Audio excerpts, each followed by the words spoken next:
చందమామ కథ. పాలేరు చెప్పిన పాఠం. పేరి శాస్త్రి ఉపాధ్యాయుడిగా ఆ రోజే పదవీ విరమణ చేశాడు. అప్పుడు జరిగిన సన్మాన సభలో వక్తలు పేరి శాస్త్రి జ్ఞానం అపారమని, అటువంటి మేధా సంపన్నుడు ఆ చుట్టుపక్కల గ్రామాల్లో ఎవ్వరూ లేరని వేనోళ్ల పొగిడారు. ఆ మాటలు విని పేరి శాస్త్రి పరమానందం చెందాడు. ఆ సాయంత్రం ఇంటికి తిరిగి వచ్చిన పేరి శాస్త్రి సభలో తనకు వేసిన పూలదండను కప్పిన పండిత శాలువాను భార్య అలివేలు చేతికిస్తూ సంతోషంగా సభా విశేషాలు చెప్పి, ఈరోజు సన్మాన సభలో వక్తలు నన్ను ఎంతగానో పొగిడారు, నా మేధా సంపత్తిని ఎంతగానో మెచ్చుకున్నారు. అయినా నాకు అనుమానం అలివేలు, నేనింత మేధా సంపన్నునైనా నా తరగతిలో ఎప్పుడు చూసినా విద్యార్థులు పలచగానే ఉండేవారు. దానికి కారణం ఏమంటావు అని అడిగాడు కాస్త విచారంగా. చింతబరికెలతో పిల్లల్ని చావబాదేవారేమో అన్నది అలివేలు. చచ్చా, నేనేనాడు బరికి కాదు కదా, పేంబెత్తం కూడా చేతబట్టిన పాపాన పోలేదు అన్నాడు శాస్త్రి. అయితే మెలితిప్పిన ఆ దుబ్బు మీసాలు చూసి పిల్లలు హడిలిపోయేవారేమో, అంతెందుకు నేనే వాటిని చూసి దడుచుకుని పెళ్లిపేటల మీద నుంచి పారిపోవాలనుకున్నాను అంటూ నవ్వింది అలివేలు. ఆ మాటకు శాస్త్రి కూడా నవ్వుతూ, అలాంటిదేం కాదనుకుంటాను, నాకు తెలియటం లేదు కానీ మరేదో కారణం ఉండాలి అన్నాడు. పదవీ విరమణ తర్వాత ఆ పట్నంలో ఖర్చులకు తట్టుకోవటం కష్టమని నెల తిరగకుండానే తమ సొంత ఊరుకు మకా మార్చేశాడు శాస్త్రి. అక్కడ ఉదయం భోజనం చేసినప్పటి నుంచి రాత్రి పడుకోబోయేదాకా రకరకాల పుస్తకాలు చదువుతూ కాలం గడపసాగాడు. ఇదంతా చూసి చూసి ఒక రోజున అలివేలు, జ్ఞానాన్ని నిరంతరం పోగు చేసుకుని ప్రయోజనం ఏముంటుంది, నలుగురికి దాన్ని పంచినప్పుడే సార్థకత, ఎంత పంచిపెట్టినా తరగకుండా పెరిగే ఆస్తి జ్ఞానమేనంటారు. ఈ ఊళ్ళో అక్షరం ముక్క రాని వయోజనులు చాలామంది ఉన్నారు. వాళ్లకు చదువుతో పాటు 4 ఉపయోగపడే మాటలు చెప్పండి, వాళ్ళు బాగుపడతారు. మీకు 10 మందిలో మంచి పేరుతో పాటు కాస్తంత పుణ్యం కూడా దక్కుతుంది అన్నది. శాస్త్రికి ఈ ఆలోచన నచ్చింది. ఊరి పాఠశాల భవనంలో చదువురాని పెద్దలకు ఉచితంగా విజయదశమి రోజు నుంచి తాను పాఠాలు చెబుతానని అందరికీ స్వయంగా వెళ్ళి చెప్పి వచ్చాడు. విజయదశమి రాని వచ్చింది.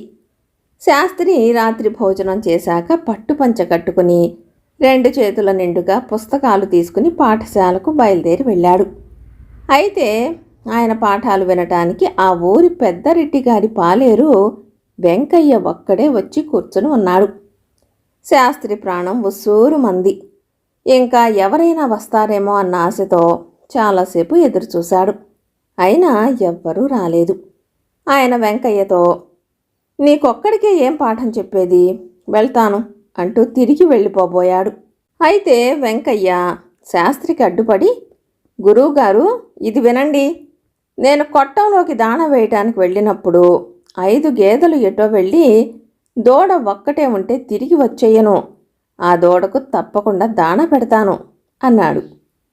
అతని మాటల్లోని భావాన్ని గుర్తించిన శాస్త్రి చదువు పట్ల అతనికున్న ఉత్సాహానికి ఆనందపడి అతనికొక్కడికే ఎంతో శ్రద్ధగా ఎన్నో విషయాలు చెప్పాడు.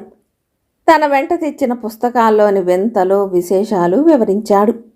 అక్షరాలు కూడా దిద్దించి అర్ధరాత్రి కావస్తూ ఉండగా మంచి పని చేశానన్న తృప్తితో ఇంటికి తిరిగి వచ్చాడు. మర్నాటి రాత్రి మరిన్ని పుస్తకాలు తీసుకుని పాఠశాలకు వెళ్ళాడు శాస్త్రి. చిత్రంగా ఆ రోజు పాఠం వినటానికి వెంకయ్య కూడా రాలేదు. దానితో శాస్త్రి కస్సుబుస్సుమంటూ అప్పటికప్పుడు రెడ్డిగారింటికి వెళ్ళి పెరటి కొట్టంలో నిద్రపోతున్న వెంకయ్యను తట్టి లేపి, ఒరే అప్రాచ్యపు వెధవా, చదువు పట్ల నీ అభిమానం ఒక్కరోజుతోనే పోయిందా?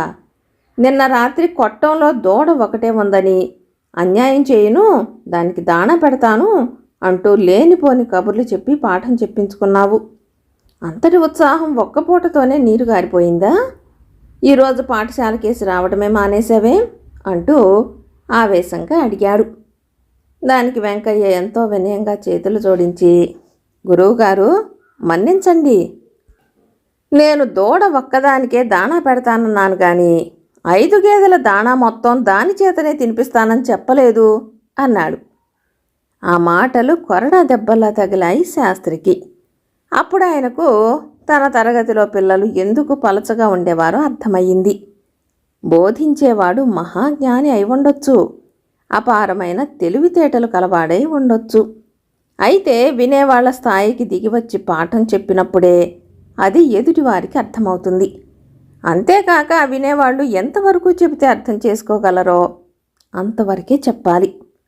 ఆ క్షణంలో పేరిశాస్త్రి తన లోపం ఏమిటో తెలుసుకున్నాడు. ఆ తర్వాత ఆ ఊళ్ళోని చదువురాని వయోజనులెందరో ఆయన దగ్గర చదవ రాయ నేర్చుకున్నారు. కథ సమాప్తం.